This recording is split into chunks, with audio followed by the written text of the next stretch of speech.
que les hommes au pouvoir à Paris savent très bien que le ramassis de mercenaires et d'étrangers qu'ils ont réunis au sein de la Légion étrangère et qu'ils déploient en Afrique et en Asie sont une source de problèmes qu'ils ne peuvent pas gérer en France. Selon la lettre du ministre Abdoulaye Diop, les incursions aériennes françaises auraient servi à Barkhane, je cite, pour collecter des renseignements au profit des groupes terroristes et pour leur larguer des armes et des munitions.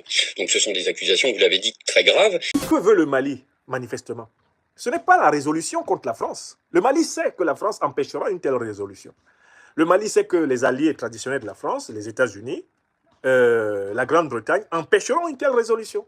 L'ancien équilibre qui voulait que les Allemands s'occupent d'économie et nous, ça c'était durant la guerre froide, de stratégie, que nous ayons une prédominance militaro-stratégique en gros, et que eux puissent se reconstruire, etc. Et ça a duré aussi après la réunification un petit peu.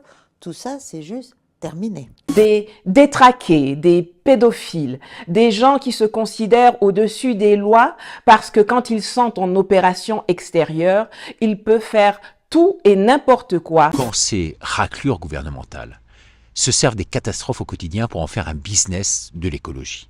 Après l'apéro apocalypse gros virus, voilà venir l'apocalypse climat.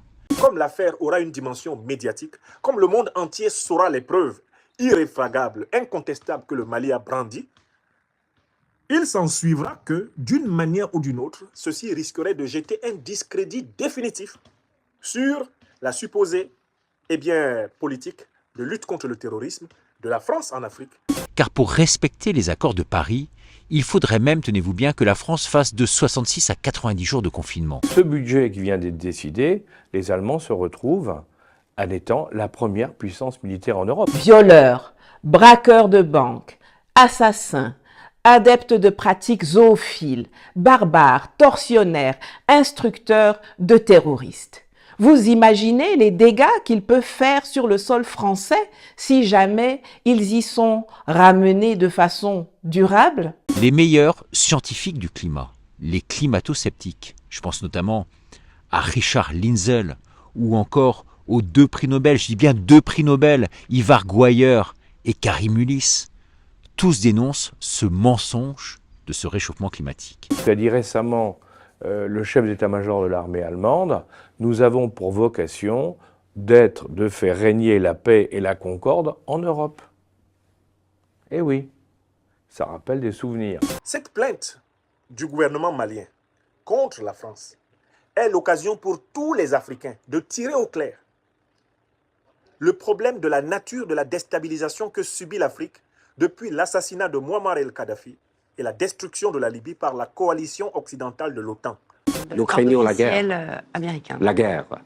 Parce que si on laisse leur activité provocatrice et incendiaire continue, donc au bout de ces provocations, ce sera la guerre. S'il fallait faire une guerre conventionnelle avec des déluges d'artillerie comme on voit actuellement, avec les missiles, avec les munitions qu'il faut pour les soldats et autres, là on s'aperçoit que nous, d'après le rapport qui a été fait pour le Sénat récemment, je crois qu'on tient 4 jours. Après une semaine d'intense suspense, Nord Stream a été remis en fonction à la date prévue.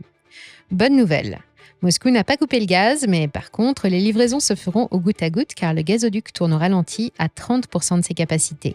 Le gaz russe est irremplaçable car les ressources alternatives sont limitées et beaucoup plus coûteuses comme le gaz liquéfié américain ou qatari qui doit être transporté par des méthaniers géants. Cet incident tombe au pire moment alors que le réseau électrique français menace déjà de ne pas pouvoir résister, surtout en cas d'hiver rigoureux.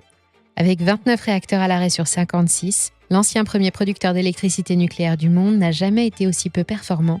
L'Europe n'a donc pas d'alternative et doit donc se rapprocher de la Russie, non seulement pour assurer son approvisionnement cet hiver, mais pour participer au développement des immenses réserves russes. Le gouvernement chinois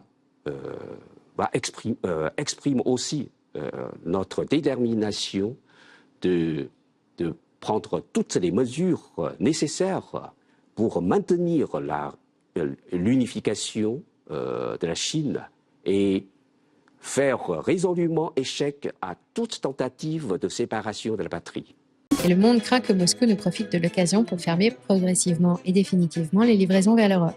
Si c'était le cas, ce serait une catastrophe pour les énergéticiens européens. Si quelqu'un souhaite s'ingérer dans les événements actuels, un tiers, alors ils doivent savoir qu'ils créeront une menace géopolitique pour nous et devront savoir qu'il y aura une réponse, une frappe de réponse.